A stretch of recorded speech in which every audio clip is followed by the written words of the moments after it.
game on Sunday, man. I know you're nervous for the Rams, but you got to be a little enthusiastic after being there. Bro, that game's atmosphere was ridiculous. The energy, the electricity. That place was rocking. Anyone was there, and a lot of the Super Buck fans were there too. The Bucs. Tampa Tones. We are joined by lead goon tonight, host of the Pat and Aaron show of WDAE, Pat Donovan. And it sounds like Stunna is bumbling a little bit. Going to put him on mute for a second until that gets a little clear. But we're joined by Pat Donovan. It looks like Stunna's hanging out with Cheech and Chong in a car with the windows up or something over there. It does look like we got a little... No, my camera's broke.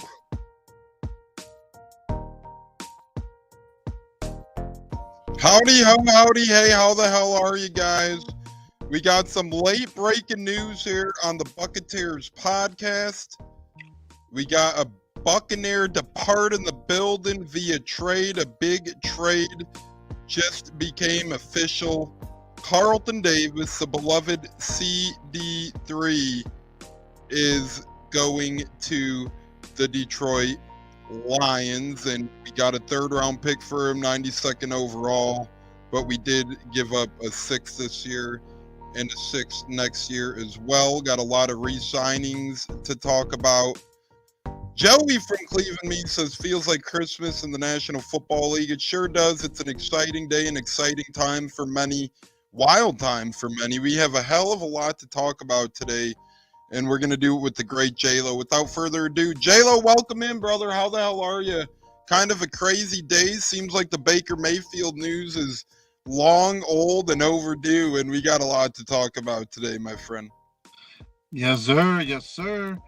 Hey, at the end of the day, the important thing is that we're getting our guys back. We're getting the guys we've been talking about the last few weeks on who's returning. And so far, Bucs fans seem disappointed. But that's just day one. Who knows what could happen in the next couple hours? You know, some other moves could happen. I mean, look what happened. CD3 off to Detroit right before we started the show. Yeah, CD3 and draft picks. Let's not forget that. It's Carlton Davis, a 6th-round pick this year and a 6th-round pick next year for the 2024 Lions 3rd-round pick, which is 92nd overall. What's your thoughts on the value there, J-Lo? I think it's a fair value. I was quite shocked that we pulled off a 3rd for Carlton Davis because last year... Well, it wasn't just for Carlton, so people got to realize that it's Carlton and 2 6th-round picks. So I wish it were just Carlton for a 3rd, but it's not quite that great as we let up 2 6th-round picks as well.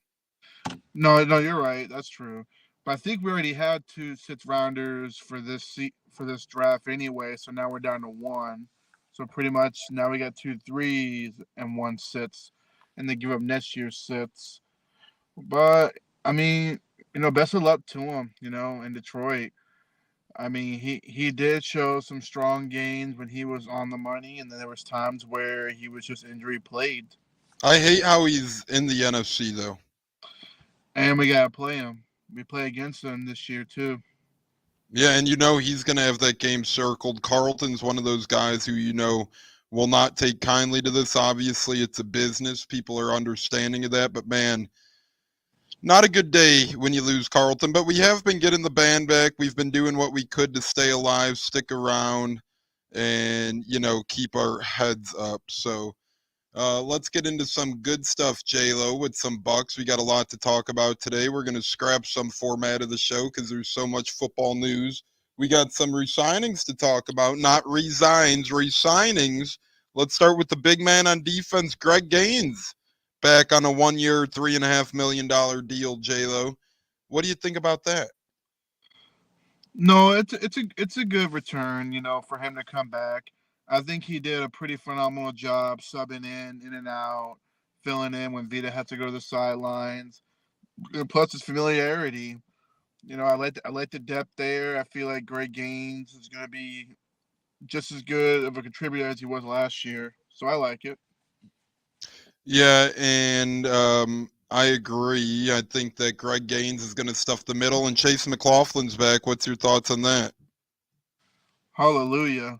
I'm so glad we didn't lose Chase McLaughlin because people keep forgetting he was really clutch on those big kicks.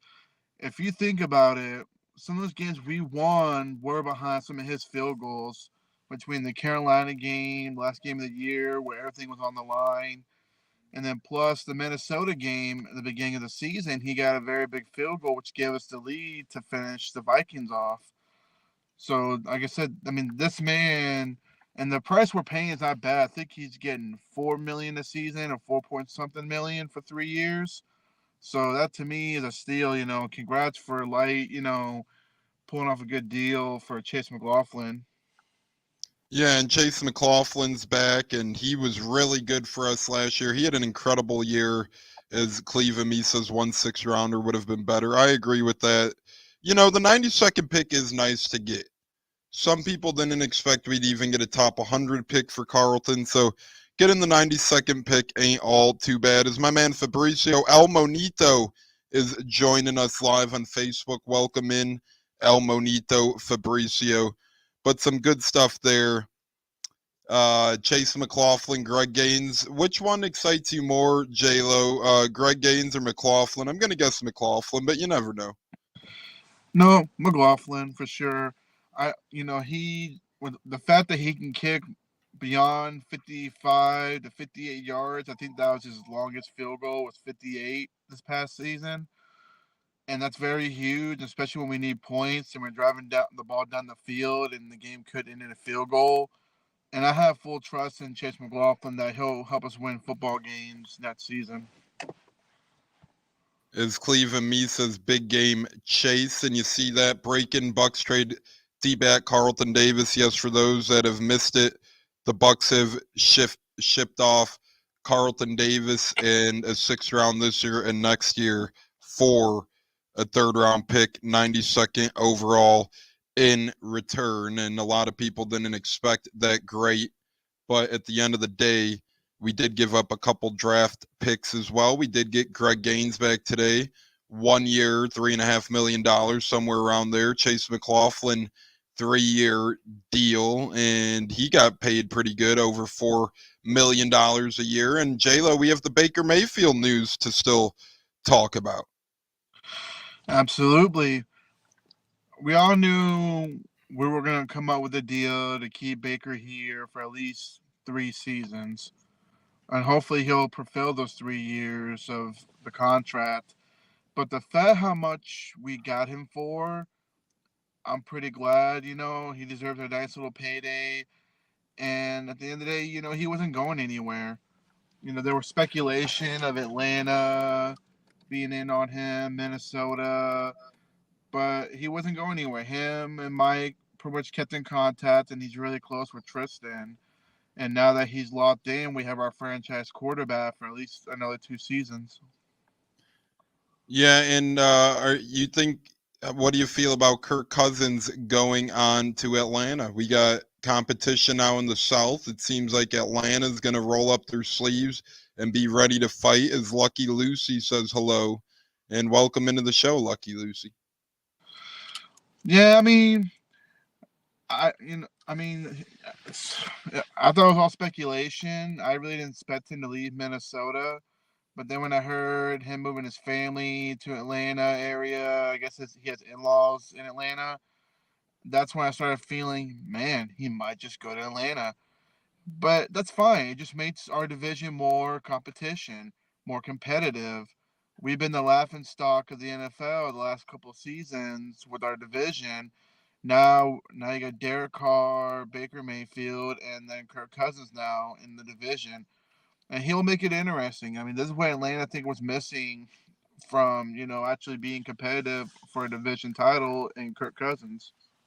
And J-Lo, I just want to point this out quick. I know you kind of brush it off. Some other people are brushing off those 6th round picks we did give up. But keep in mind, past couple of years, and I still like the 92nd pick in return for Carlton. But let's not forget, J-Lo, some of the past 6th round picks we had, Keith, he's a pretty good depth piece. Trey Palmer, pretty good depth piece. Payne Durham was a very late 5th. I know a 5th, not a 6th, but J-Lo, just, giving those 2 sixths up, I know getting a third is great, but man, Jason Light has been doing a really good job with these 6th-round picks of late. It would have been a little more ideal to not get rid of those picks in return for Carlton. Well, to me, I feel like that was the only way we were going to be able to get out of Carlton's contract. I think we end up saving about about 14 million or something like that. I said, I think in the trade, Detroit's going to take on the whole 14, so that clears more cap space. So possibly go pick up, a free agent on either the O line, D line, maybe even a safety. There's something behind that, and I'm wondering what is Jason Light planning to do to replace Carlton? Seems like Even though, he's happy with Zion. Seems like he's really ready to roll with Zion McCollum. no, I agree, but also you got to remember Jamel Dean. He's very injury prone, and God forbid if he goes down, then who are you gonna have helping Zion McCollum? And to That's my answer only your concern. question, J-Lo, Elgato says, who are we getting in the 1st round? Maybe Kool-Aid McKinstry. It could be Cooley McKinstry. It could be Wiggins from Clemson, who's a speedster, and he's a very good guy, that popped the ball out for fumbles. He has a very good knack for that in college. So we could go in DB or safety, maybe even Cooper DeJean. He could be another guy from Iowa who could play corner and safety. That's just a fun name, Cooper DeJean. Oh yeah, I would so get a jersey and rock that, man.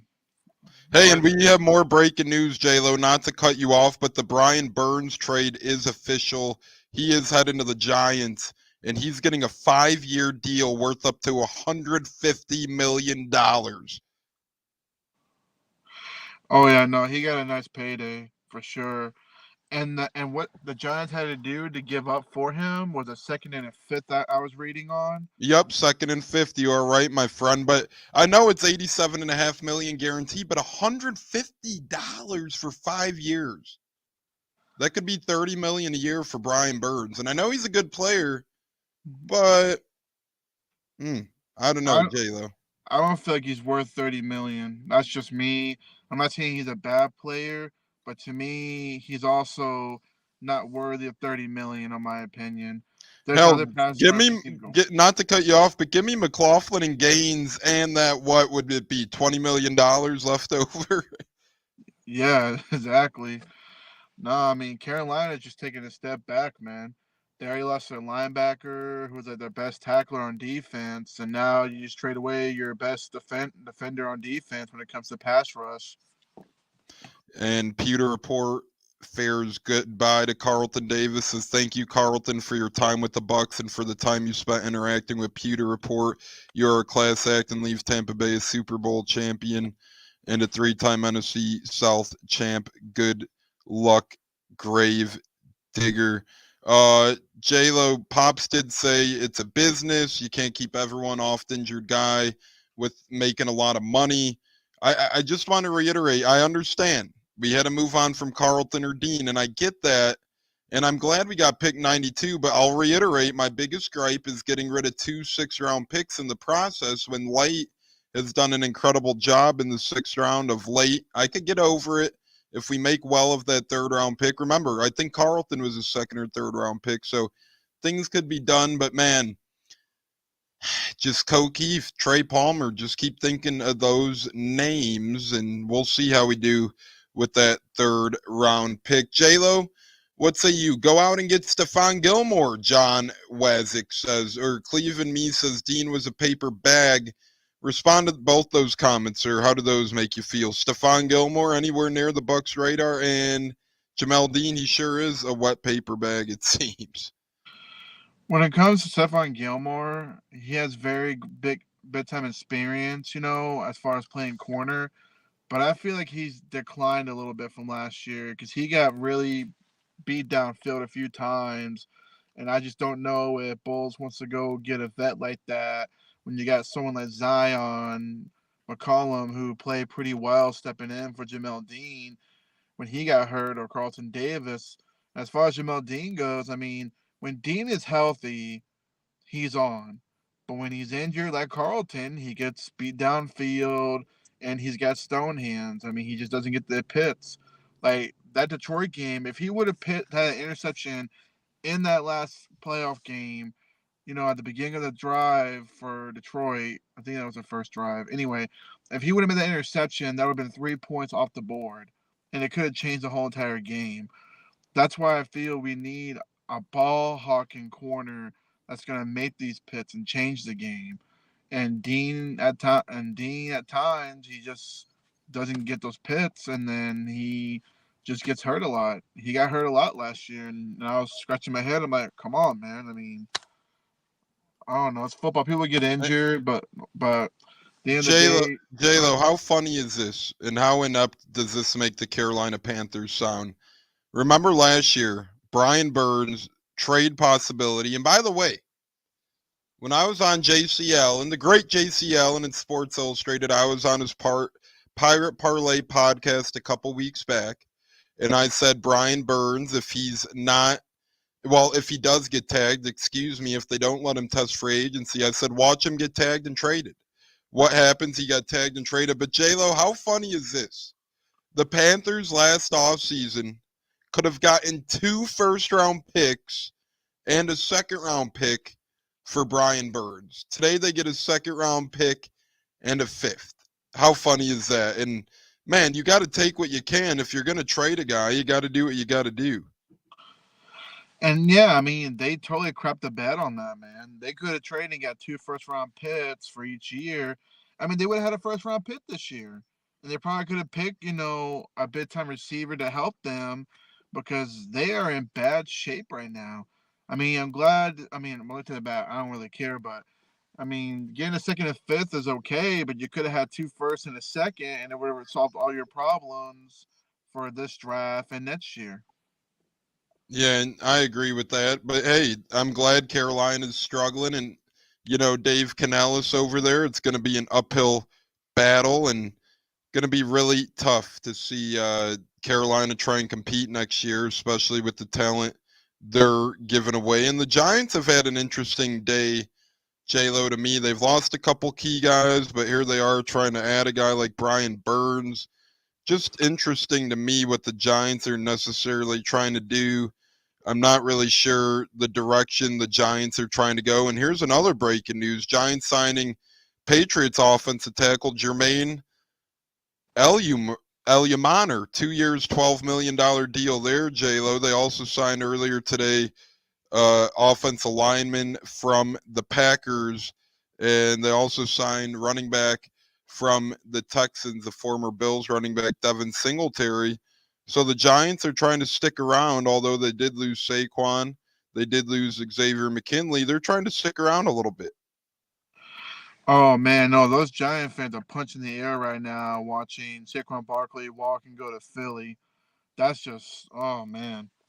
That's just really, really horrible for you to lose your running back to a division, to another fellow foe in the division. But, I mean, they're making moves, but I don't know where they're going from there. They're overpaying a quarterback who's not very good at all. And now you trade away a second and a 5th. And I know you got Brian Burns, which I like with him pairing up with Dexter Lawrence. But you lost your safety to Green Bay, who I thought was a pretty good safety.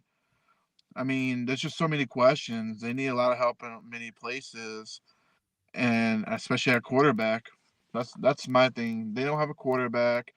Devin Singletary, I feel like, is a good contributor, but he's not like a breakout player like Saquon was. So I don't know. Best of luck to him.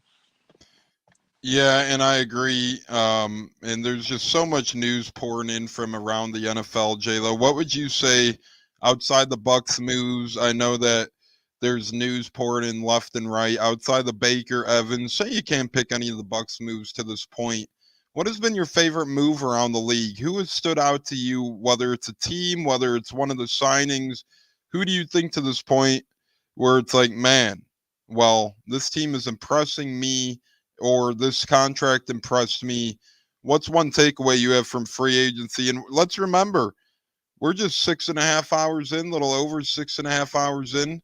A lot of ink can't even dry up on the contracts until Wednesday, especially if you don't have your own agent. You can't even talk to teams until Wednesday. So a lot could still change, J-Lo, like we already seen with kicker Will Lutz going to Jacksonville and then backing out, re-signing with the Broncos. We've seen that today happen already. So proceed with caution. But to this point, J-Lo, if you could pick one move outside of the Bucs organization that you go, man, that's awesome, what say you so far? I'm gonna have to say Philly. I mean, getting Saquon Barkley, I feel like it's gonna be a big boost to their offense. It'll be really interesting if he can really break out to be the player that we all think he was when New York drafted him. So I gotta say Philly with Saquon. But I do want to add this though: the running backs getting signed and picked up pretty quickly. Like Pollard got picked up by Tennessee DeAndre Swift went at the crack of free agency. to the Bears. And then you see Josh Jacobs going to Green Bay, which is a head scratcher. But then they released Aaron Jones, so now he's out on the market. I think he'll get picked up pretty quickly, because he was battling injuries last season. But I still think he could be a productive running back on the right team. Derrick Henry's still out there. But the way these running backs are getting picked up pretty quickly and they're getting paid pretty dang good money, I thought for sure that was going to be the struggle for the offseason. As Kenneth Thrubrights joining us on Facebook, Pops writes in on Twitter, deep draft, and now we get a third rounder. I think we draft the secondary guy first round now, as you guys are saying. Yeah, Kool-Aid McKinstry, you're seeing him mocked. Cooper DeJean, perhaps. JC Allen says, Jason Light is a genius, and congratulations to our friend JC Allen over at SI Game Day on a couple of things. I want to congratulate him on his son having a nice little start to his Pee Wee football career, which is incredible. And then I also want to shout out the great J.C. Allen on getting featured in a magazine today. And really, it's always incredible when you could get featured in a magazine, especially a high-end magazine like J.C. Allen got featured in. And just to share an excerpt really quick, it's like a breakdown, and you guys know it more than anyone. Pro Draft Football, and they do breakdowns every year. They do predictions and stuff, and they use JC Allen to help lead the way over there. So good stuff from a great friend of the show's, JC Allen. Cool to see great people do great things, J-Lo, and the great JC Allen keeps marching his way to the top. I mean, he's a whiskey connoisseur, a barbecue enthusiast. He's the vice president of the Tampa chapter Almanac out there. He's Sports Illustrated Game Day coverage, Sick Media Parlay podcast. It's great to have a guy like JC Allen in the Bay Area. No, absolutely. JC is just an excellent writer, person in general. Like I said, he provides great content, especially on his podcasts on Pirate Parlay. And I always appreciate when he comes on the show, on his spare time to give us great knowledge of the game and share a little bit, insight on Buccaneer football.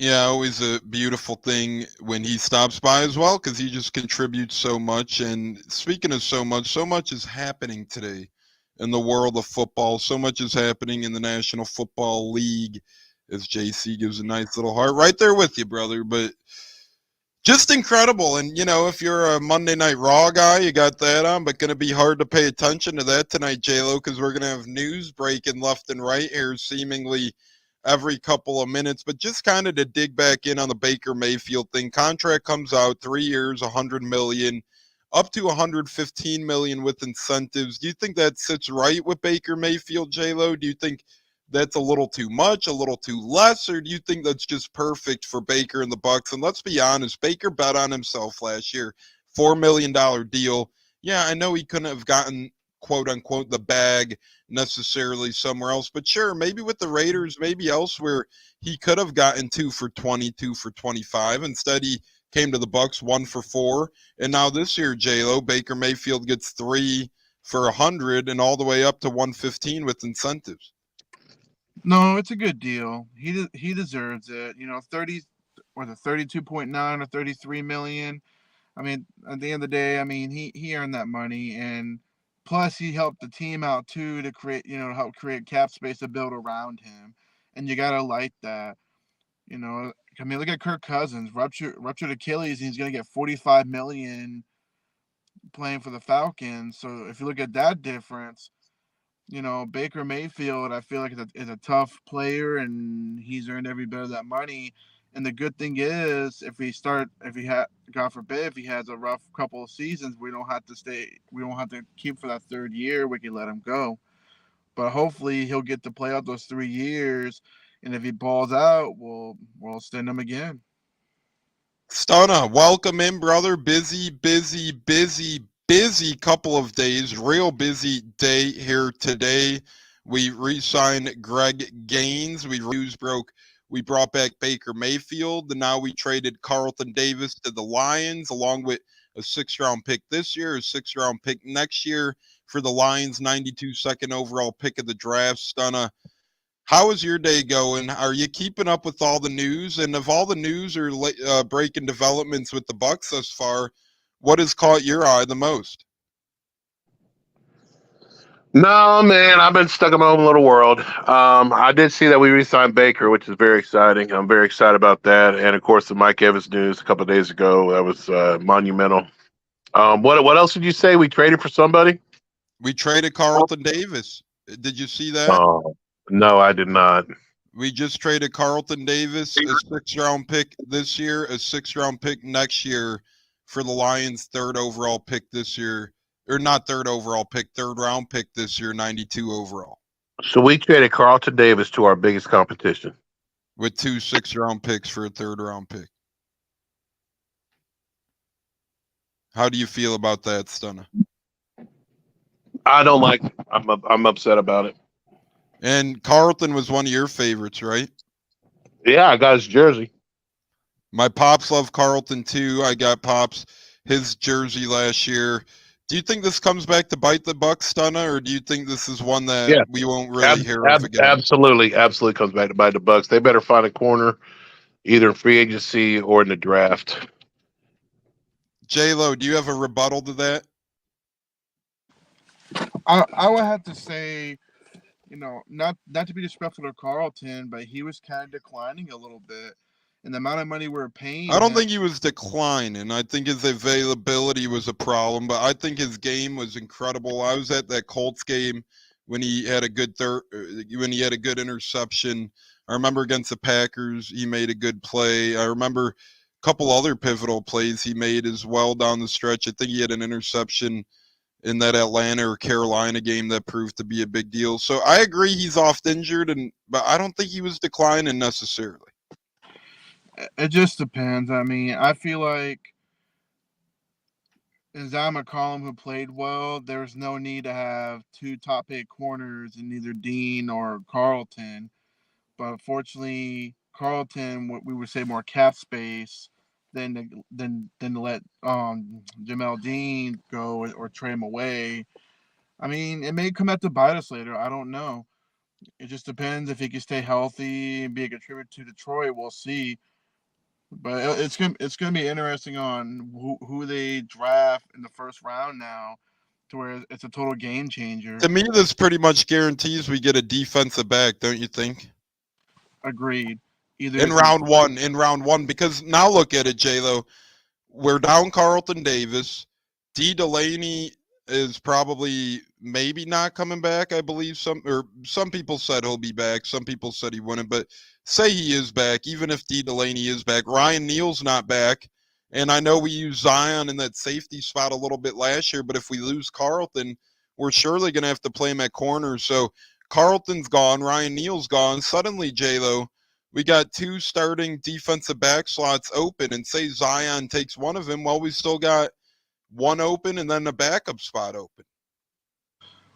It's going to be very interesting, and don't be surprised if Jason Lang goes back-to-back at corner safety the first 2 picks. He's done it before in the 2nd and 3rd round, to where he took Sean Bunting the first one, the 2nd round, then he ended up taking Jamel Dean after. I got a feeling that's what's going to end up happening, even though we do need a guard and center. But to me, with the spot we're at, the 26th pick, I think the best value is going to be at corner safety when it's our turn to pick in the 1st round. Pepin Steppen says 3rd round pick is not bad at all. We did give up 2 6 though. Pepin Steppen, I agree though. 92nd ain't bad. Jordan Whitehead can come back. I know a lot of people are saying that. I just don't see it.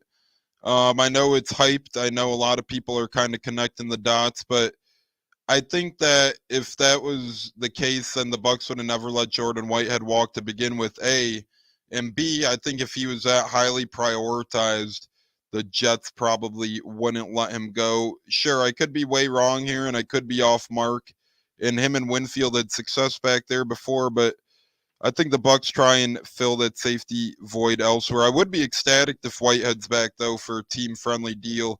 Give him like 2 years, 10 million, 11 million, something along those lines, and see if we could get him back in the fold with Winfield. Who think Bucs go after free agency? J-Lo, I'll let you answer that first. Who do you think the Bucs go after here in tonight or in the coming days? Do you think the Bucs target someone specifically that's in the free agent pool still at this point? There's still plenty of talent out there to go after.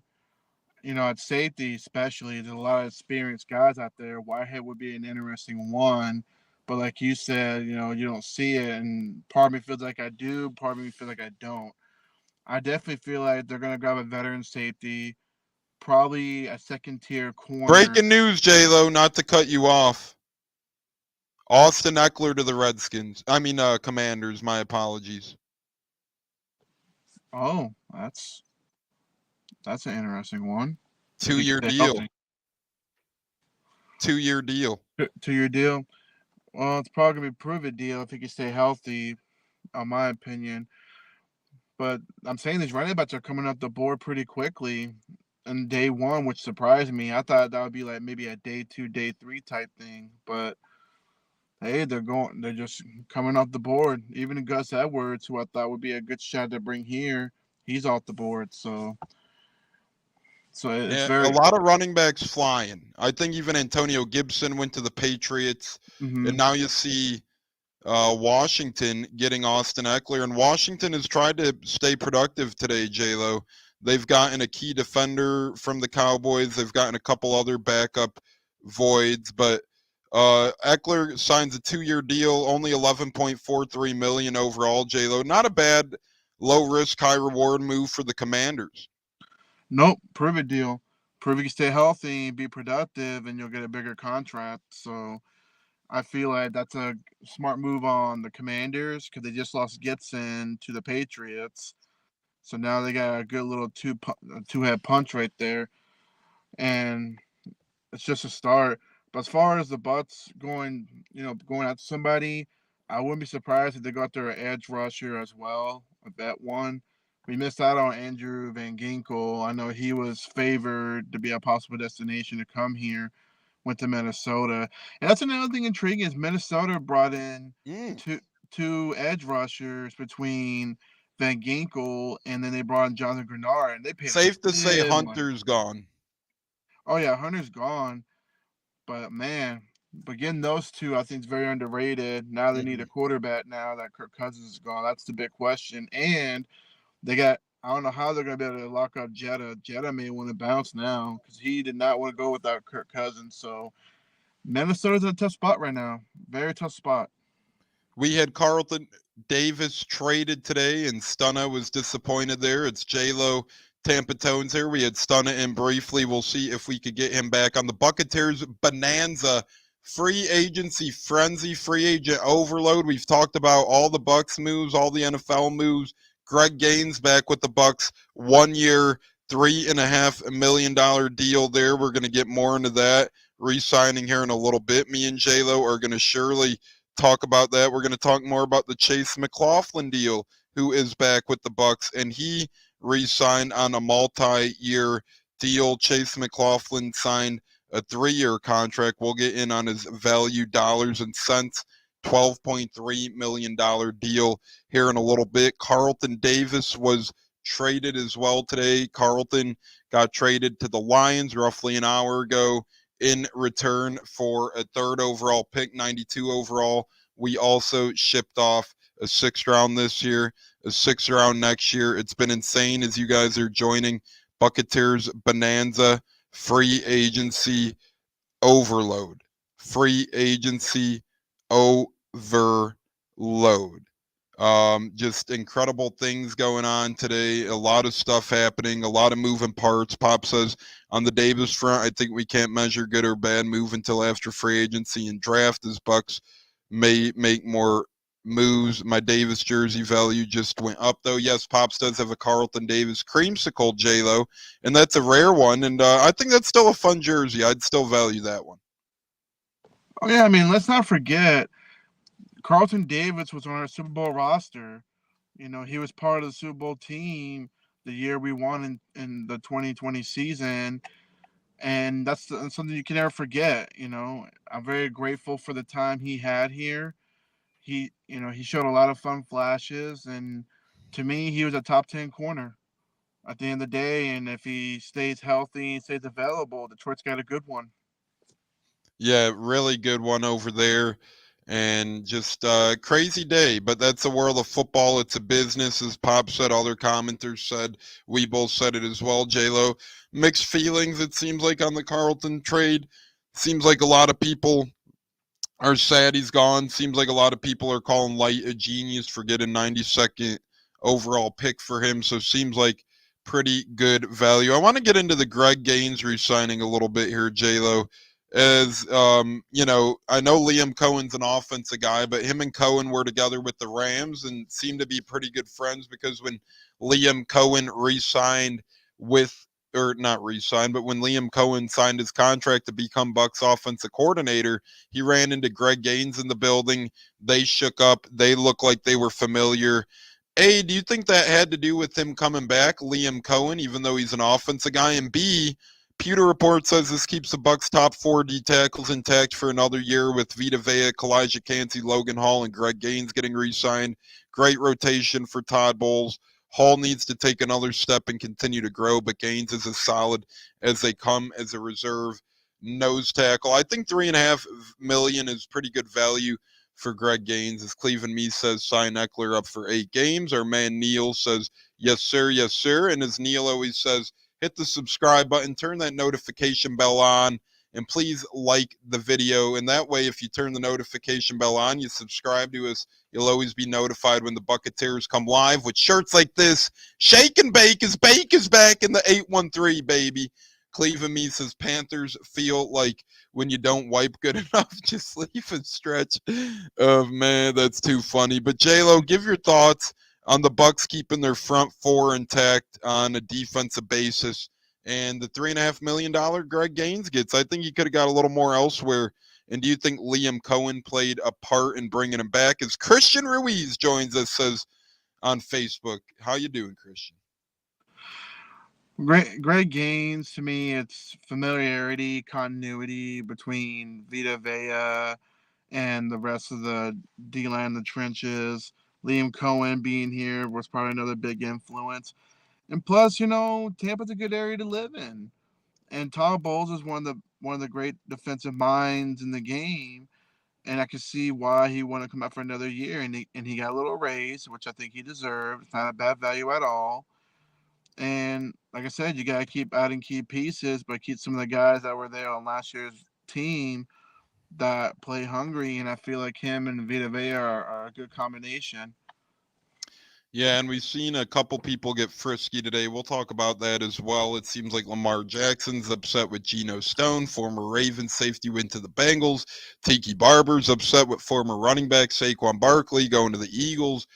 Crazy stuff there. And if you guys are looking for crazy, if you guys want a lot of good stuff coming in the near future, we got Buccaneers Bonanza, our free agency coverage.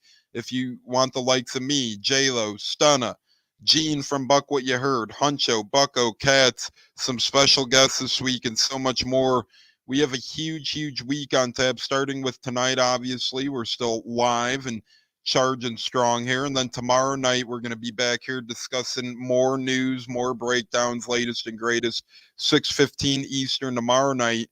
You guys could join us live with more Buccaneers Bonanza free agency coverage. Then we're going to take Wednesday off. We'll give you guys a little break on Wednesday. Then Thursday, we're going to have a double header show, actually. Excuse me. I had a sneeze. Don't you love when you got to sneeze? Ugh, that time of year here in Chicago. But we have a doubleheader Thursday. We're actually going to be live in the morning, live at night. Gene will be running the show at night, and that'll be the first ever Buccaneers where I'm kind of on the outside looking in. And then on top of all that, we're going to have the great J-Lo put out a couple short videos this weekend recapping all the news, all the latest and greatest, and that'll be released on his Twitter, hopefully our Twitter as well. We'll put him on our YouTube as YouTube Shorts eventually. Those will come out Saturday and Monday or Tuesday. So, J-Lo, we got a loaded week ahead, brother. We got a loaded week and a half here on our hands. Oh, we're just getting started. I said it's just day one, and already all kinds of news is breaking and all that. And now trades are happening. And something tells me that there's going to be a move made tonight on our part. I feel like we're going to sign somebody that none of us saw coming. That's what I'm feeling. After trading Carlton away, now I feel like with that extra cap space they got, and plus Russell Gage got released today officially. He's now a free agent. So there's some available cap space there. So it's making me wonder what move are we about to make? It's going to surprise a lot of people. And good point there, J-Lo, bringing up Russell Gage. Technically, there was a hook and ladder in his contract where after the year 2024, Bucs didn't have to pick up an option. Technically, we did clear some cap room there with Russell Gage. As Donnie Pippin says, we're still first. Atlanta 2, Saints 3, Carolina 4. I'd probably put it the same at this point. I think J-Lo said he would as well. But we're nearing the point here in free agency where the Bucs are probably going to bring in an outside name at this point. J-Lo, we let go of Shaq Barrett. We let go of Russell Gage. Now we traded Carlton Davis. We did some salary dumps there. I'm sure we might restructure or extend a guy like Godwin, narrow his cap number down a little bit. And let's remember, J-Lo, for some reason, Neil says safety. Yeah, Jordan Whitehead's been rumored. Mike Edwards been rumored. Couple of returns there. We know who's not going to come back, as D. Delaney put out a cryptic tweet the other day. OG maybe returning. SMB's not going to come back, as he got a 3-year deal with the Cardinals after spending 1 year in Tennessee. Quick thoughts on Sean Murphy Bunting, J-Lo, and former Bucs Super Bowl champ on the move to Arizona. Good for him. I mean, he got a pretty good contract deal. You know, after spending time in Tennessee, now he's got a 3-year contract in Arizona. And I wish him nothing but the best. I really hope he goes over there and kills it in Arizona. Just a great personality person. He did good things here in Tampa for the community and all that. As far as that goes, I mean, I was hoping maybe for a return, honestly, but it is what it is. He's going to Arizona, and we're starting to look for a possible replacement at corner and safety. And Jamal Adams is a very intriguing one, Rich. No, thank you. Well, maybe the tones, but I think the Bulls did draft him in New York, didn't he? Wasn't the Bulls a coach at the time when he got drafted? Jamal Adams, yes. Bowles was the coach because he got drafted in 2017. But, man, he's not been the same guy he's nearly been in Seattle, which he was in New York. Unfortunately, no. He's been plagued with injuries over his time in Seattle. And that's my biggest thing. You know, everyone's saying we got rid of Carlton and they're glad because he's injury prone. Why would we bring in a guy like Jamal Adams then, who might just get hurt just as easily? And that's true too. I mean, to me, it's intriguing. But at the same time, there's other safeties out there in the free agent market or even the draft that we can pick up and address too. I mean, Tyler Newman from Minnesota, he's one I really like a lot. Of course, Cooper DeJean. I think he would play great either at safety or corner here. Knowing Bowles, he'll probably put him at safety if you were to get Cooper DeJean if available. Your guy Justin Simmons is still out there in free agency too. Oh man, I would love some Justin Simmons and Antoine Winfield Jr. at safety. And you never know. It could happen to where, who knows? Maybe our defensive players are recruiting free agents. Maybe somebody out there recruiting a guy like Justin Simmons. Even the edge rushers. And you still got Leonard Williams out there as a free agent in the trenches. You still got, there's still plenty of talent out there in the free agent market. And we got to remember too, yeah, we're hearing a lot of news now, J-Lo, but if you don't have an agent, you can't talk till Wednesday. So you're going to get some guys who won't even be heard of until Wednesday. And B, the Bucs have done it a couple of years in the past. I remember last year they did it a couple of years back. Only year they didn't was Brady, because that news obviously came and went and gone and people ran with it. But I feel like Bucs are huge on kind of laying under the table, laying under the radar. And then Wednesday we might, I mean, not saying we won't hear about anything tonight or tomorrow externally, but I feel like Bucs are big on kind of keeping things under the brim a little bit.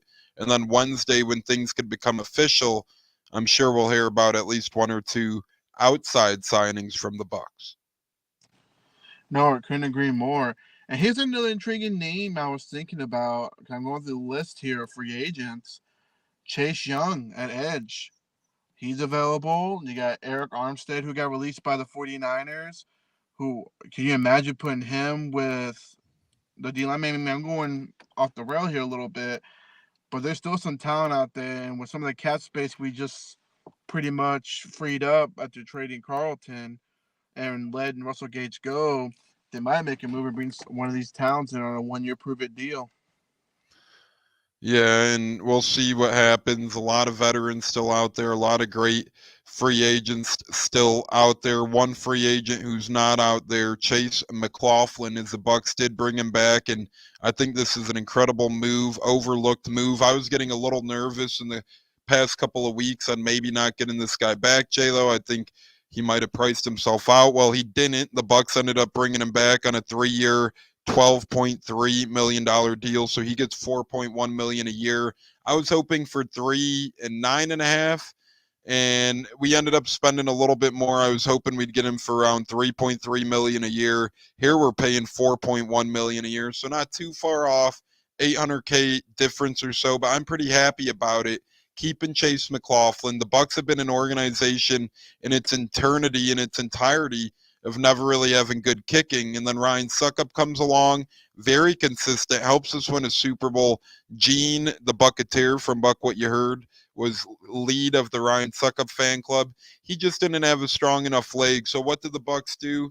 Although it was never really a too tough of competition, they started a competition last season between Chase McLaughlin, between Rodrigo Blankenship, almost drew a blank there, no pun intended. McLaughlin easily beat him out. McLaughlin's leg is very nice, and he had one of the better kicking years in Buccaneers history, J-Lo, and bringing him back at $4.1 million a clip, I'm not complaining too much about that, just 800K off from where I would have liked to see.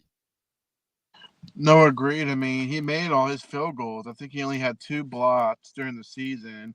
And then he missed Before the Lions playoff game. before the Lions playoff game. He missed one, which is going to happen. But I'll take that odds any day of the week instead of somebody that's frequently missing, costing us football games. And that's another thing I want fans to understand. This McLaughlin was a big part of helping us win football games last season. If you take that away, we probably wouldn't be in the playoffs. Yes, sir, and you know that exactly, J-Lo, better than anyone. You know that, as we are here on the Buccaneers, covering free agency, covering that with our Buccaneers bonanza, all this good stuff. Chase McLaughlin back, Greg Gaines back. Now let's get to it. Russell Gage quick. We did allude to it a little bit ago as well, but Russell Gage, odd man out, gets released, J-Lo. This one we saw coming. Sadly, Tom Brady recruited him a couple years back. I think we got him for a pretty favorable contract before all the injuries happened. 3 years, 30 million, 10 million a year. You've seen him pay dividends in week one against, not week one, but you've seen him in year one pay dividends against the likes of the Packers. He almost had 100 yards, double-digit catches, a touchdown or two. Sadly, got hurt in the preseason last year, had to miss the entire year. And now it's really looking like, will Russell Gage latch on anywhere? I think the Bucs do save about 5 or 6 million, take on about 3 million in dead cap. But J-Lo, this one was far long coming, seemingly. Yes, it really was. And it's sad because I was one of those ones that got excited when we picked him up. I thought he would be a good number 3 receiver behind Mike and Chris. And unfortunately, he played with injuries to where we almost got rid of him last year. We almost let him go. Yeah, exactly. and we're here on the Buccaneers free agency special, free agency bonanza, Buccaneers bonanza. We had Stunna in the building a little bit. Now it's just J-Lo and Tampa Tones riding you guys into the free agency nighttime period of the day as Ronald Darby, cornerback, joins the Jaguars, it seems. 2 years, 10 million or so. And hey, even though we don't have long left on the show, we do get Gene in, it seems like, here, better late than never towards the end of the show. Gene, glad you could join us. We're nearing the end, but we still got time left here. Yep, we still got time left here, brother. J-Lo and I already gave our thoughts about all the moves today, the Greg Gaines move, the Chase McLaughlin move, the Russell Gage move, and the Carlton Davis move. Kind of give us your thoughts on all this Buccaneers stuff here as we're heading into the nightcap of day one. We'll see if we could get Gene in here. I think he's still setting up, so we'll go ahead and hide him for now. J-Lo, as you wrap up into the night here, what are you looking out for? What's your thing you're looking out for? You think the Bucs are going to make a move tonight? Or are you looking out for anything special? It wouldn't shock me if we were to pick up one of these middle linebackers, like a Jerome Baker's out there. He would be a great add-on to pair up with Levante. But I think I'm expecting Levante Dare to be resigned tonight or tomorrow morning. Go ahead and bring one of our own back. Seahawks linebacker Jordan Brooks just signs a 3-year, $30 million deal with the Miami Dolphins. So the Dolphins signing a couple of linebackers early on here in free agency. Gene, do we have you, brother? How are you? Hold on. Gene, you were muted, brother. Let's get you to run it back. How you doing? I'm doing good, man. Daylight savings time is horrible for me. I hate it. I hate it more than anything. So I'm sitting here thinking, oh man, I got a few minutes here. And then I think about it. Oh yeah, we had daylight savings time yesterday. So kind of messed me up. I apologize, guys. I'll definitely run it back on Thursday. I'll be on Thursday and again on Saturday as well. So I'll get to jump in here. I do apologize for that. Yeah, and well, Arizona's tricky too, right? Because sometimes you set the clock back. No, you don't set the clock at all. Yeah, and that's right, because you guys change. Sometimes you're only an hour behind us, sometimes 2 hours behind us. Yeah, because we don't have daylight savings time, so we're just gonna go with the flow. And to me, that should be to me, no one should move the clock. It should either we're not be farmers.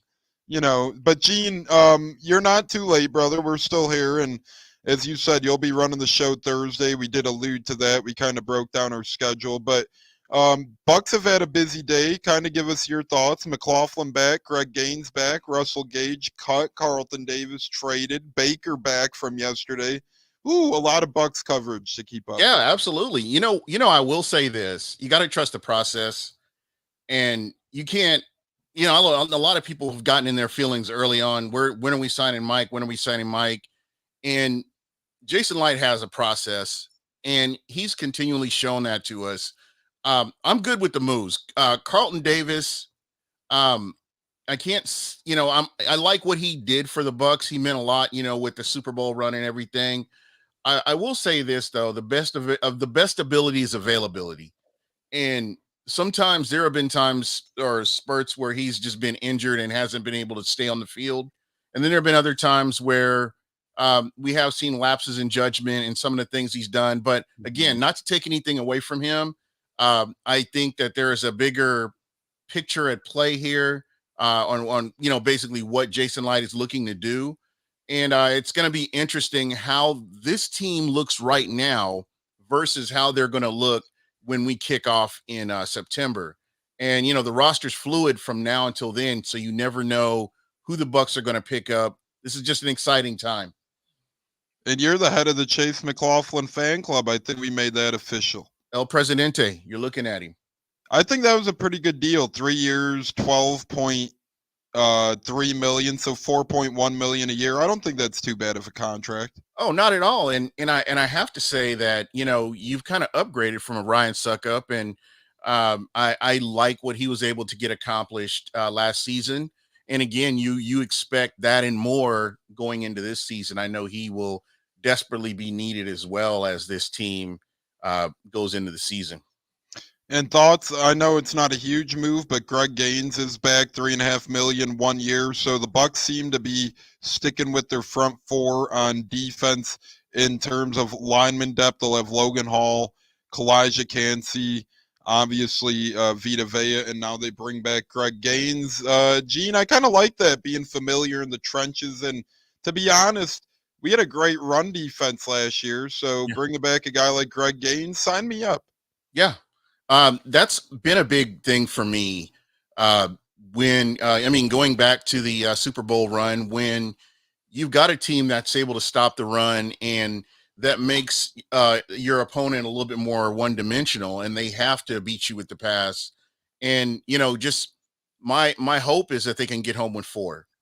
And that is, the past 2 seasons, that's been my thing is, can the Bucs get home with 4? And that makes it so much easier for your linebackers, for your secondary. And it's just, it's going to be great to see, actually. And I think so as well. And that's huge. And J-Lo knows it. I know it. If you could get home with 4, that is half the battle right there. And Todd Bowles is usually really good at coming up with play calls to get pressure on the quarterback.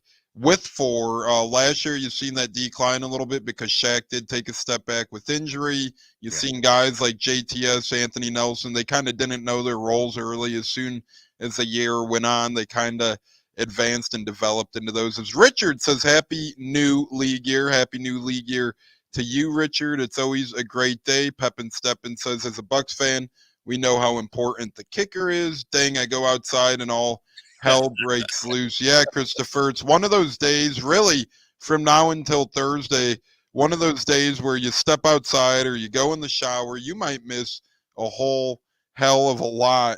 And speaking of missing a lot, Gene and I were talking the other day, and it seems like QBs, coaches, they kind of get tied at the hip a lot in the NFL.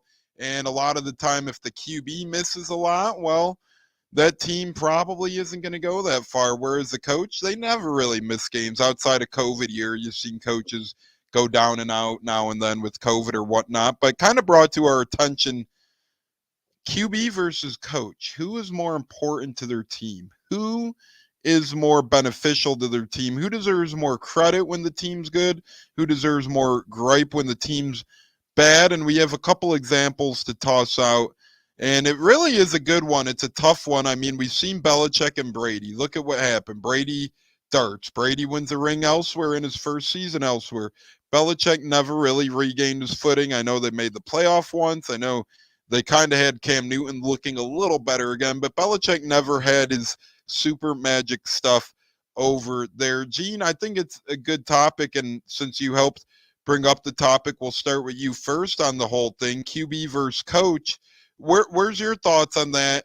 And, these QBs are changing teams, changing uniforms like crazy. Yeah. So, a guy like Russell Wilson goes to the Steelers, and with a great coach like Mike Tomlin, maybe the quarterback puts him over the top. Who knows? Yeah, it's kind of hit and miss. When I look at Russell Wilson and I look at Pete Carroll and what Pete Carroll's been able to do with Geno Smith, it kind of changes my perception on a lot of it. But I look at I look at Sean Payton in Denver, and Sean Payton couldn't get anything out of Russell Wilson. They moved on from Russell Wilson, whereas he excelled with Drew Brees, first ballot Hall of Famer, and that that's what one of the things that kind of sticks out to me is just that that relationship right there. I think it kind of depends on the quarterback and where they are. Because if you've got a good general manager that can get you the talent that you need to run your offense or, run your team, I mean, that benefits you. And we as Bucs fans, we've seen it for years. And I mean, years where the general manager and the head coach weren't on the same page. Mm-hmm. And you get these players in here and the team doesn't have a direction. So the team just kind of struggles.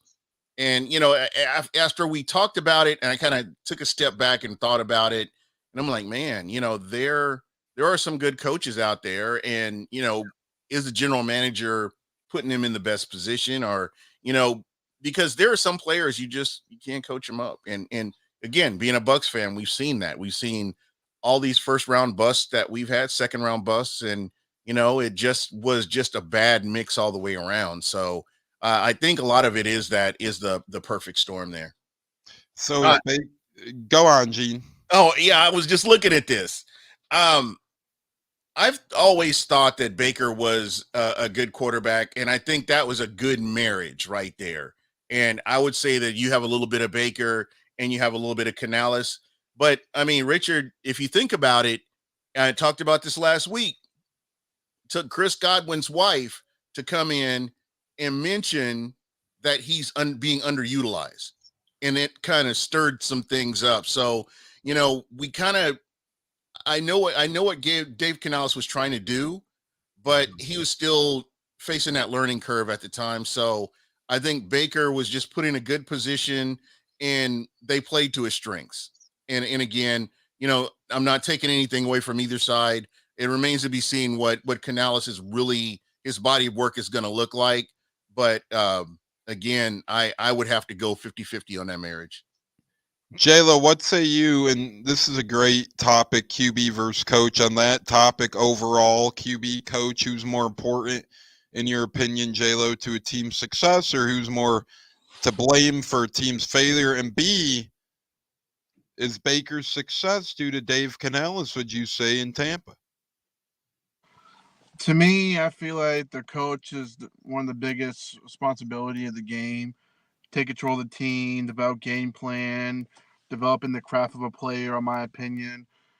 I just feel that's the way it's always been. Yeah, Mahomes is a whole nother animal, but Andy Reid to me was a big influence on him developing into a great player he's become today. And as far as Baker Mayfield, to me, Baker Mayfield had some guidance from Dave Canales. You can't take nothing away from Dave Canales.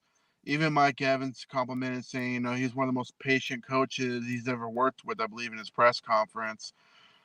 But at the end of the day, I feel like adding Liam Cohen is going to help elevate Baker's game. I feel like he's more of an upgrade. No disrespect to Dave Canales. Even though I have my mixed feelings about him being in Carolina, but whatever, head coaching job.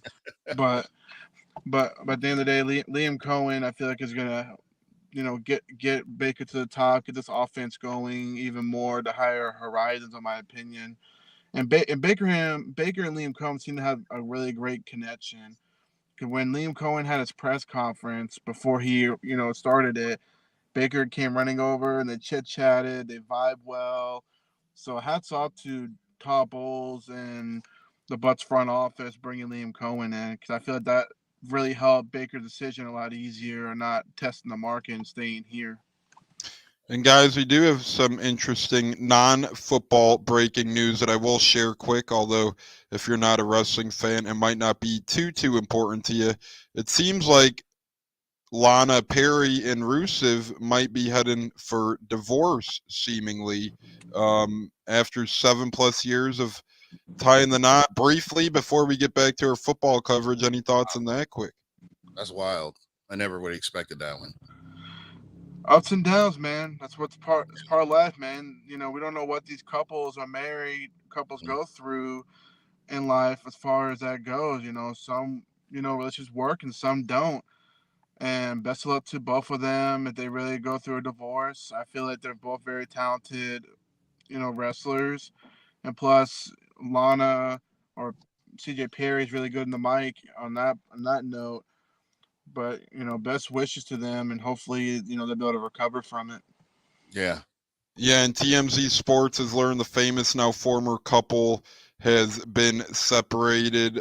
We reached out to Perry, formerly known as Lana, who confirmed Mero and I have made the difficult decision to separate after many wonderful years together and have decided to move on as friends and hopefully on-screen characters somewhere down the road. And this is kind of the wild thing, right? Because wrestling, you never know what the hell's real. You never know what the hell's fake fob.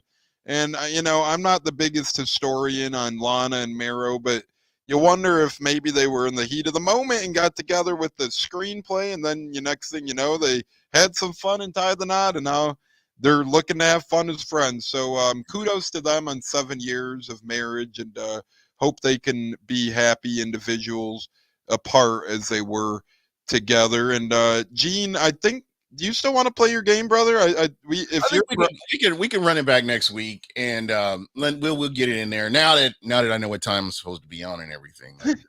Yeah, apologies again. Daylight savings, you know. Yeah, kind of threw me off, but I just wanted to say too that I don't know, but the fan base seems to be a little bit happier now with a lot of the moves that were made. And I believe that Levante David, I think J-Lo was talking about this when I first came in. I think Levante David's going to get signed. I'm not really worried about it. I'm more interested to see if the Bucs make any. They're not going to make any high impact moves with any of the free agents that are available right now, but you will see some low key moves that will help upgrade this team in key positions. Yeah, and you're seeing some guys that were linked to them get crazy money, right? I know some people had a Van Ginkel in their battle plan coming to the Bucs. He got 2 years, 20 million. The Bucs are not going to spend 10 million on an edge guy who will be in rotation. Bryce Huff, some people had him as a pipe dream. Well, he's the highest paid undrafted free agent of all time now. He got 3 years, 55 million or something along those lines. You know, these guys are getting huge money. I think Gene's 100% right. The Bucs are going to go ahead and get effective guys. They're going to get impactful guys, but they're not going to be dumb. Look at last year. Got Baker for 4 or 5 million. Got Greg Gaines on a cheapie. Got Chase Edmonds on a cheapie. They signed guys last year who they brought in Matt Filer. Remember, he was supposed to be a pretty good piece. They brought in Chase McLaughlin, Ryan Neal. They signed effective guys last year outside of Ryan Neal, I would say pretty much in that group. Even John Wolford had some good value and experience in our locker room. So I think Gene's 100% right. I think Bucs are going to make moves.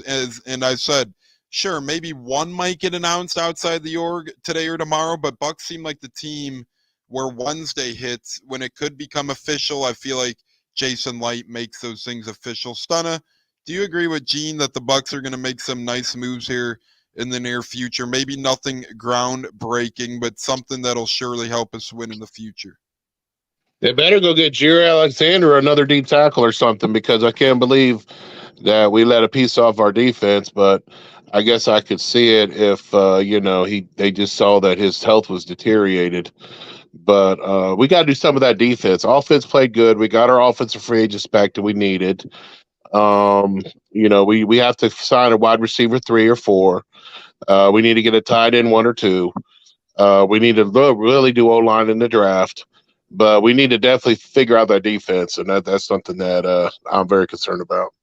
And that's what I love about this pot alone, the Buccaneers, when you got all these great guys. Carlton gets traded, and we all have great, different, valuable opinions, right?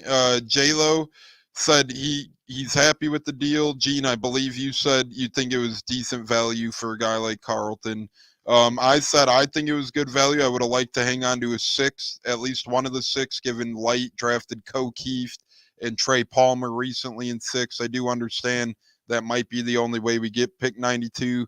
Stunna doesn't like the trade as much. That's what makes this pod great. That's what makes podcasts great. Yeah. You could have these different opinions, and they're actually genuine. Yeah. Right, Gene? They're genuine difference of opinions. Yeah, you don't get civil discourse very much anymore. And it's good when you can have an opinion and people will respect your opinion. And that's what I love about, a lot of these shows have that. Then you have some that are echo chambers, but I like I think it's a little bit unique here. And again, this is a safe place for our listeners to come in and voice their opinions, whatever they may be. So again, I do wish Carlton Davis good luck.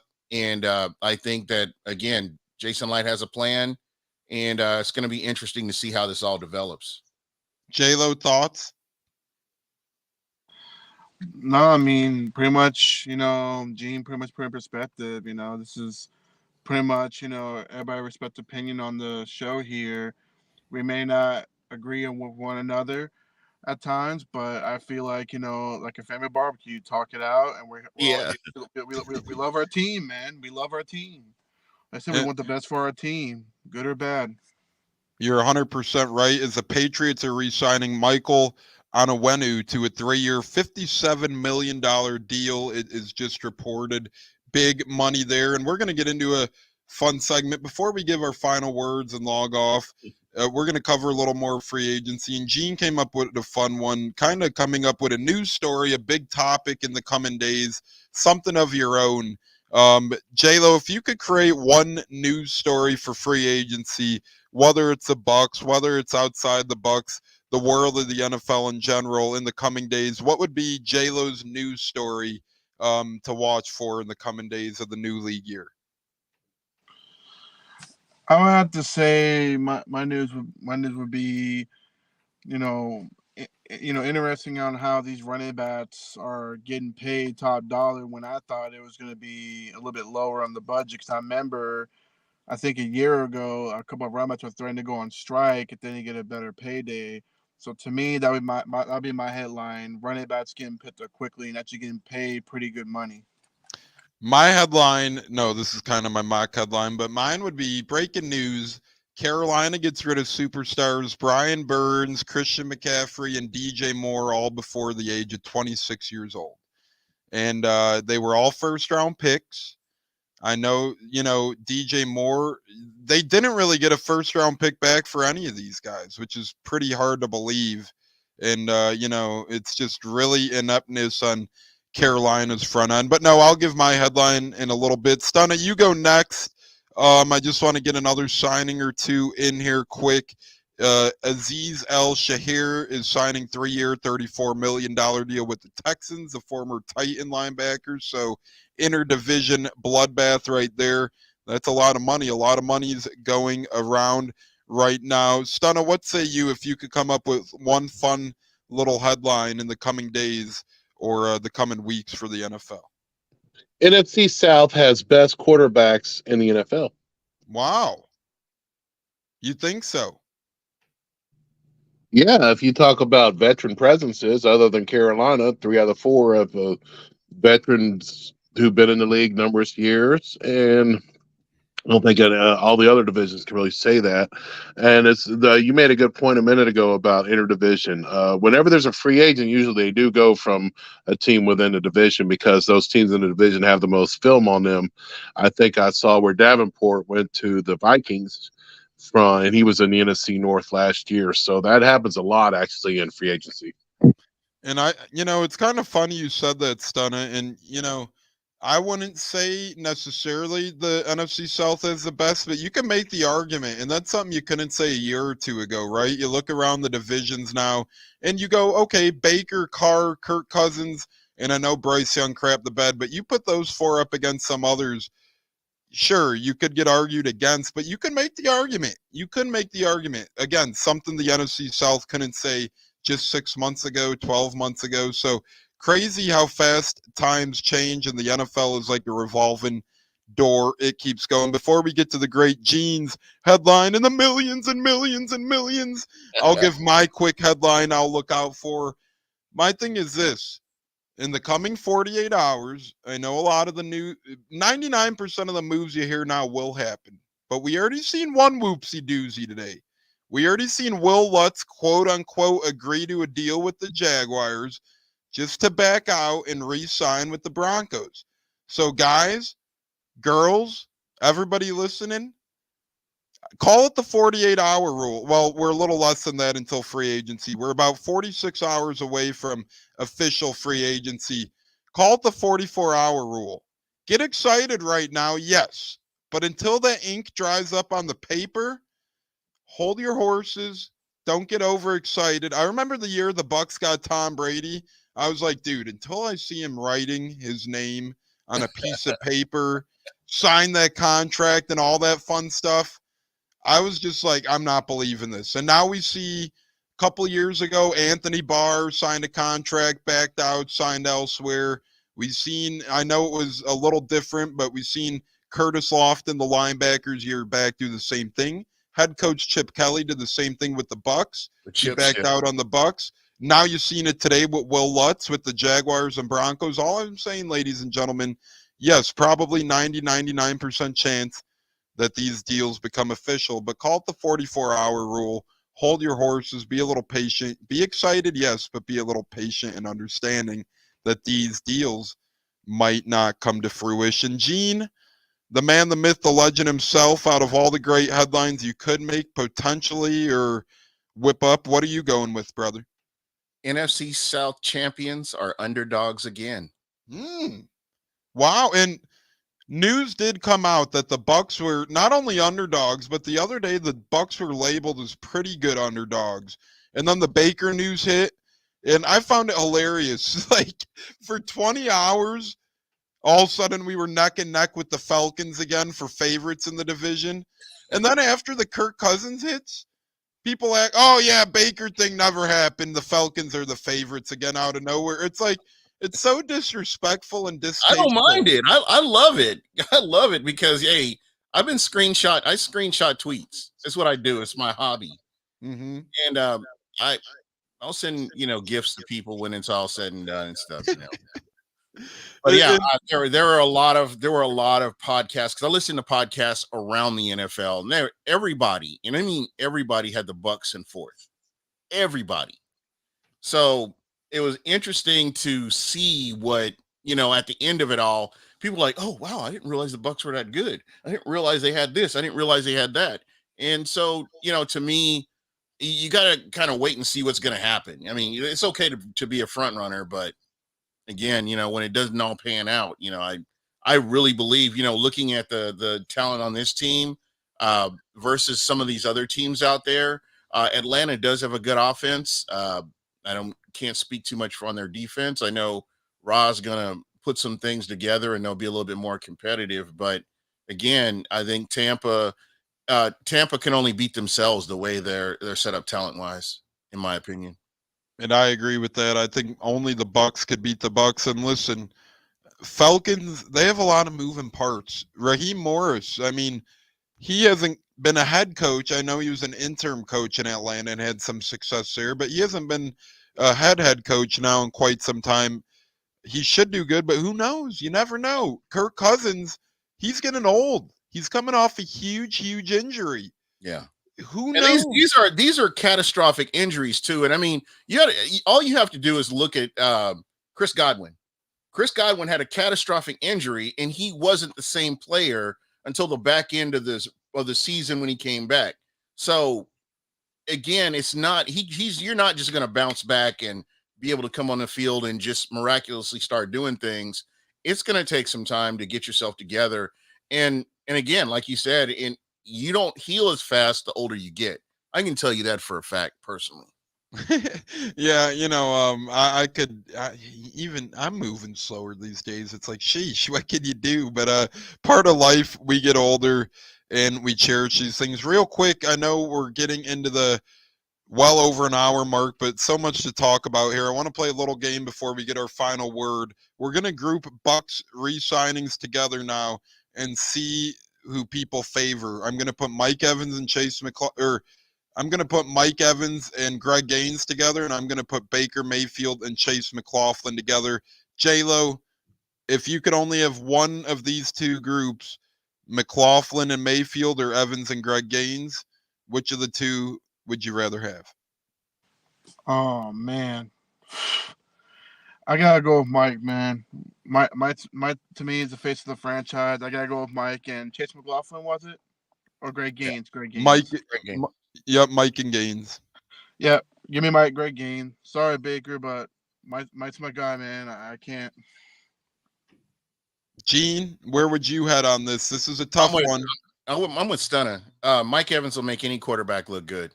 I mean, look what he did for Glennon. Look what he did for McCown. Jameis Winston was just putting balls up there, and Mike Evans. If it's any other receiver on the field, Jameis Winston doesn't get close to 20,000 yards passing as a Buccaneer. Glennon looks useless, and you look at some of the other quarterbacks they've had that have come in.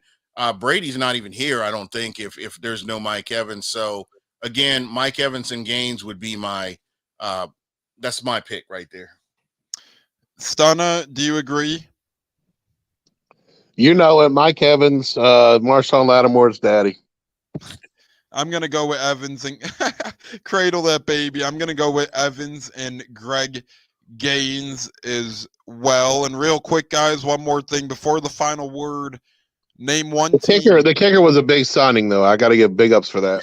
Oh, yeah. McLaughlin was huge. I mean, he had an incredible year last year. His only 2 missed field goals in the regular season were both block kicks, like J-Lo said earlier. Then he missed one in the playoffs against the Lions, but there's a lot of pressure. It was a little longer, so we'll give him a mulligan. I'm glad to have him back. I really am glad to have him back. We're going to go around before our final word and say which team we like the best so far, what they're doing in free agency, the moves they made, and kind of the reshape of the rosters here as the 2024 league year is upon us, gentlemen. It's like a new day waiting to get at the bit right in front of our eyes. J-Lo, if you could pick one team outside the Bucs, favoritism aside, that has caught your eyes so far in this little period. Remember, we're only 6.5 hours in or so. Who say you, J-Lo? What team has caught your eye and who has impressed you? As much I hate to say it, I gotta give Philly the props on pulling out Saquon Barkley. Like I said, that I think he's the missing piece to really help their offense get back to where they were a couple seasons ago, in my opinion. As much as I can't stand Philly, but especially that they put them away from a division rival, and we all know how that feels when you watch somebody like Joe McCoy go to the Panthers. And oh yeah, that was sorry, Gene. That is a sore subject right there, buddy. Yeah, that really is. Gene, since we have you, who would you say, what team do you like making some moves, or maybe even lack of moves, but who do you like so far? What team has caught your eye during free agency? I'm not being a homer, but Tampa. I mean, Yeah. you got your starting quarterback, you got your number one, you sign a number one receiver, you sign a starting quarterback, and you sign your starting kicker, and that's free. This is all part of free agency, though. So to me, and again, not being biased, but when you can get a starting quarterback in this league, when you can get a number one receiver in this league and a kicker that's been proven, I think you're off to a great start. And to me, that's the biggest part of it. I mean, I understand with the Eagles, and we've seen some other moves, but collectively, what Jason Light was able to come in and do that a lot of people didn't believe was going to get done, it speaks for itself. Neil says hit that like button. Art Smith says LFG Bucks, and I agree with you, Gene. Stun, if you could pick one team so far, who's catching your eye? And kind of hilarious, you have Tiki Barber and Saquon Barkley in a full-on exchange now. Tiki Barber said, "You're dead to us, Saquon. Good luck. You're dead to me."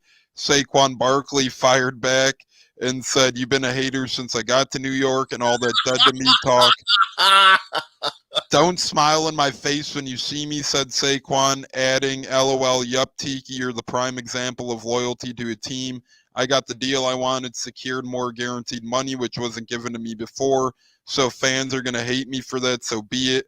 But I never turned my back on my teammates and always had theirs." And then you have Lamar Jackson quote tweeting a picture of ex-Raven safety Geno Stone agreeing to a deal with the Bengals, saying, "You're dead to me," this and that. So, you got a lot of hard feelings on today, fellas, and really interesting stuff there. Before we get to Stunna, any quick thoughts on either of those interactions? Lamar Jackson, Tiki Barber, Saquon Barkley?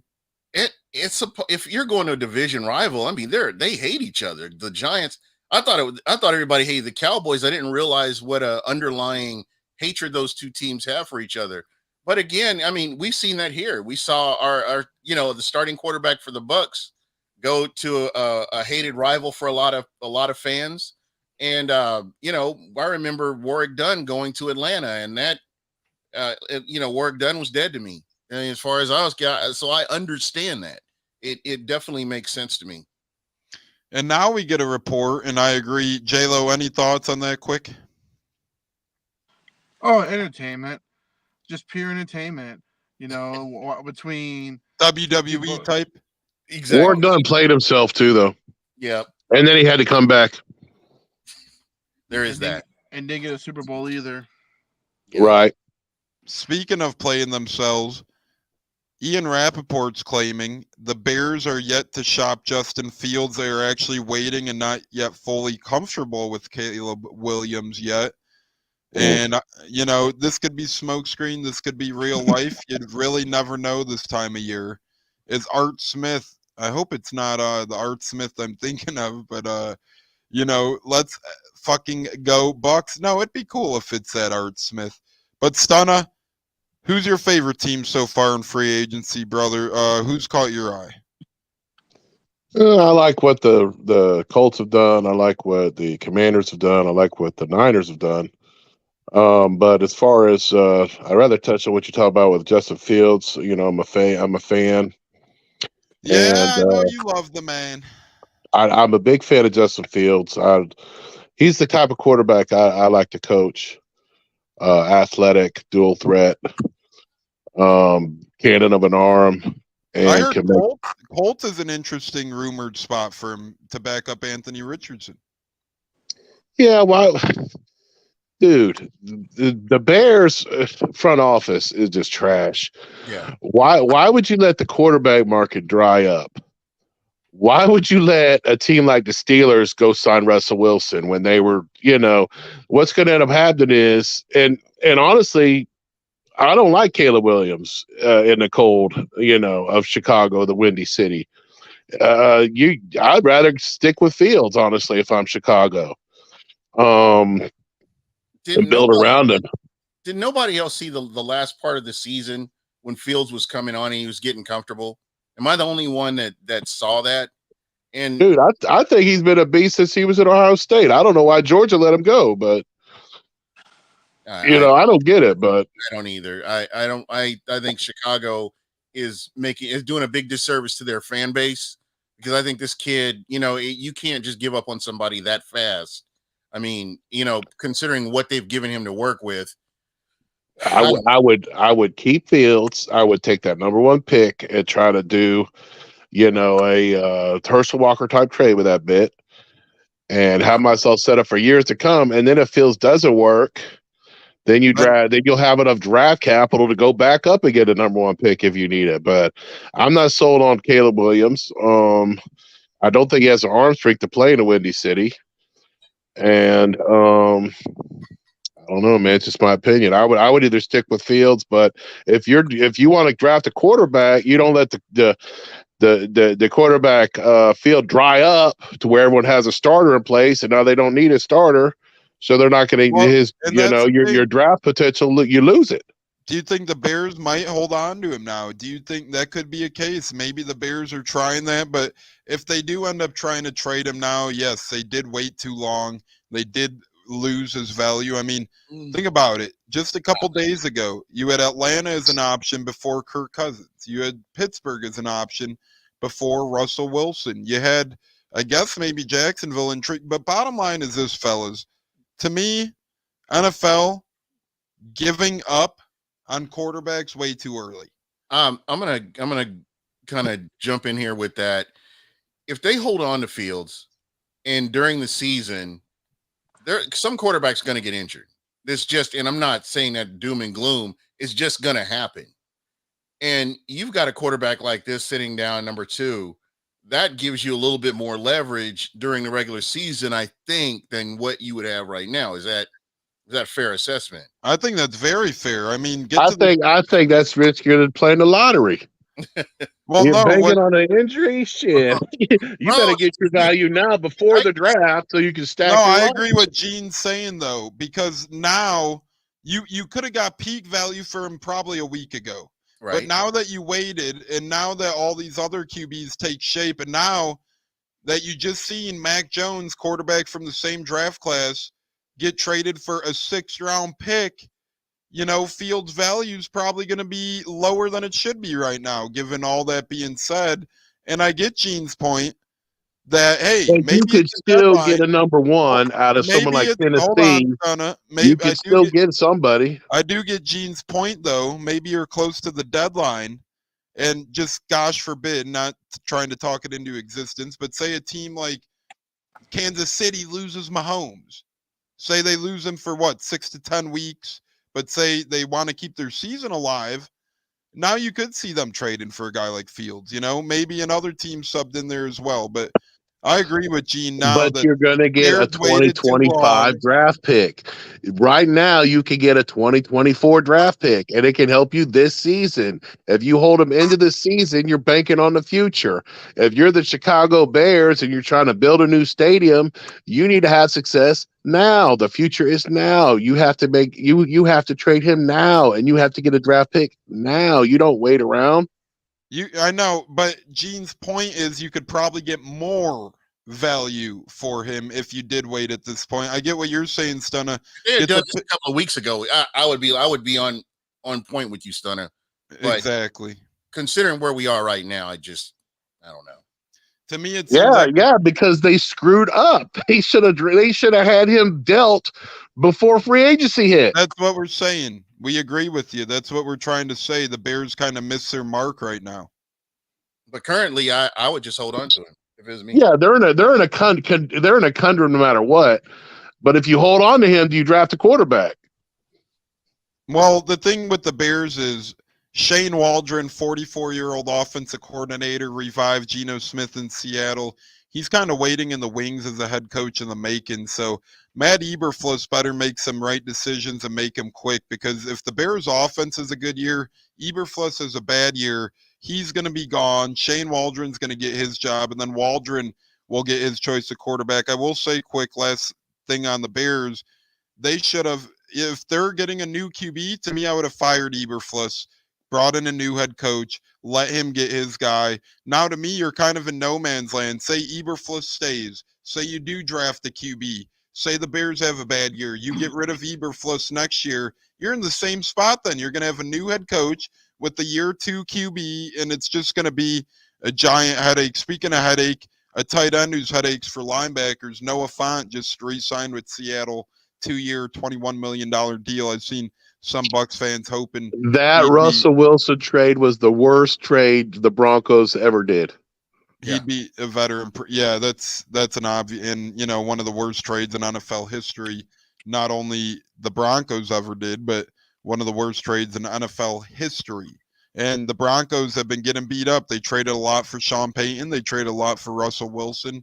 So far, they have not been returned any favors. But guys, just once again, briefly, you guys are tuned into the Buccaneers. Before our final words, Buccaneers Bonanza Week free agency edition. You guys can catch us tomorrow night, same time, 6:15 Eastern. Thursday night, we'll be back as well. Gene leading the way on that one. The great Gene from the Great Buck, What You Heard.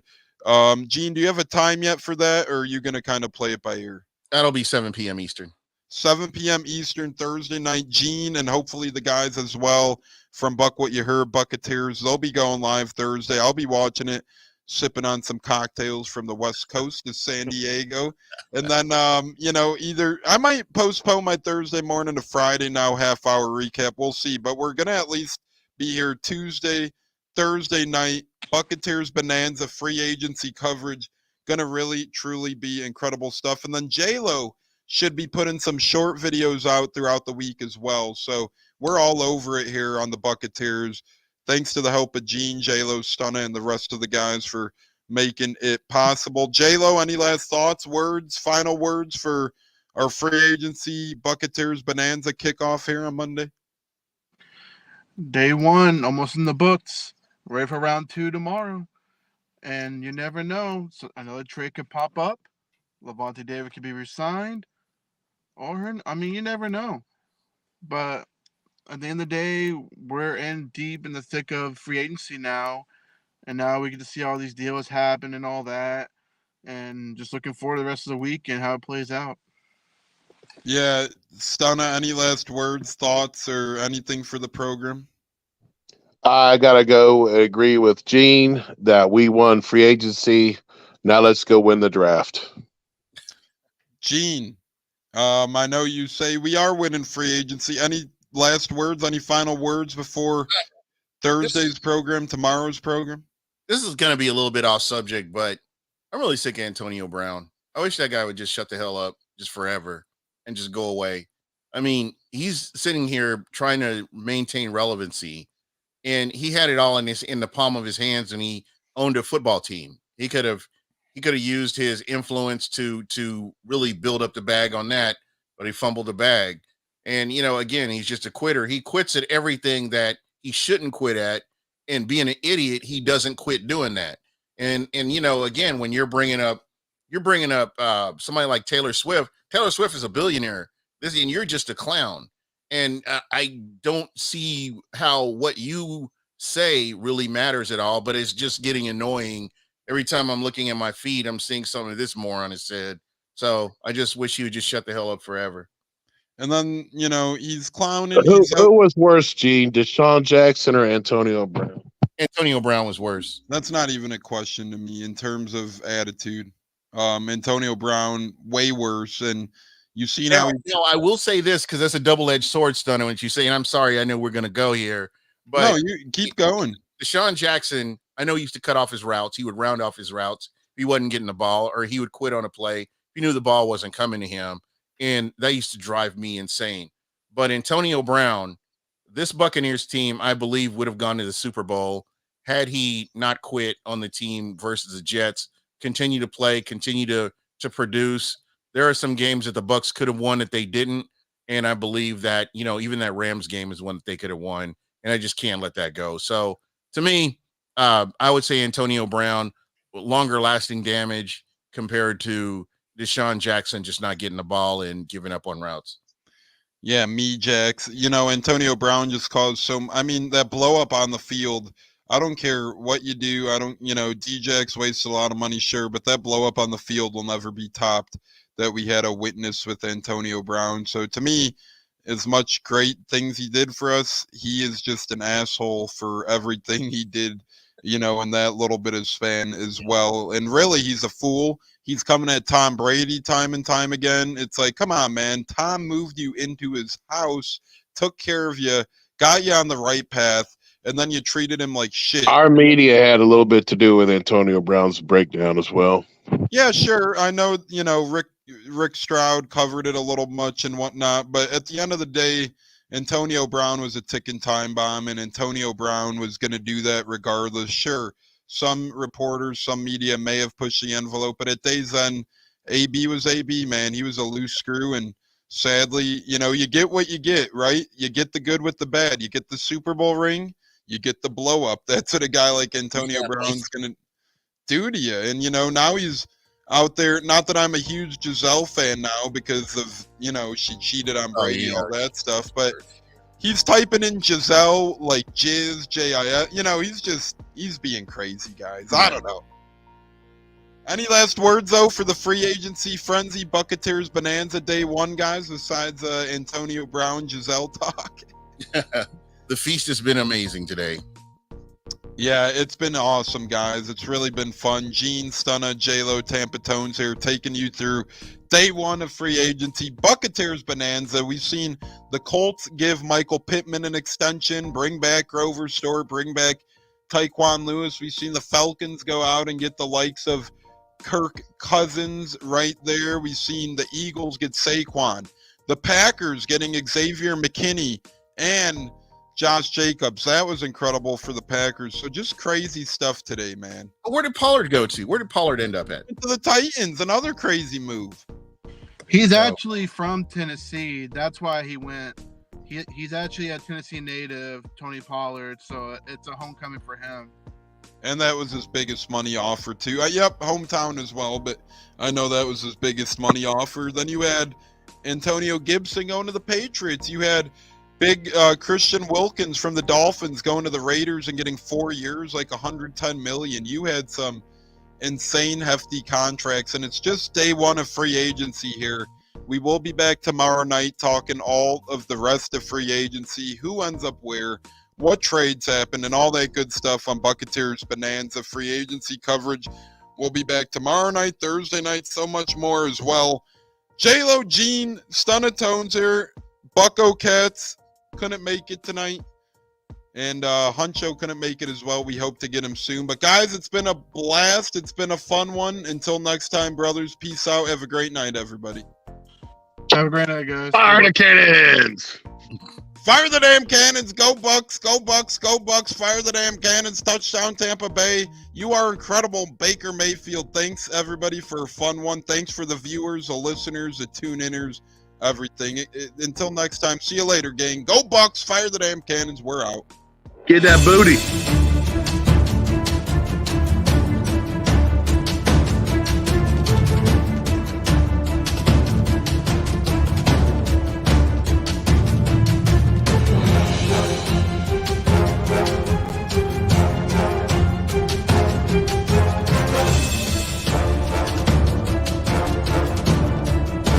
Game on Sunday, man. I know you're nervous for the Rams, but you got to be a little enthusiastic after being there.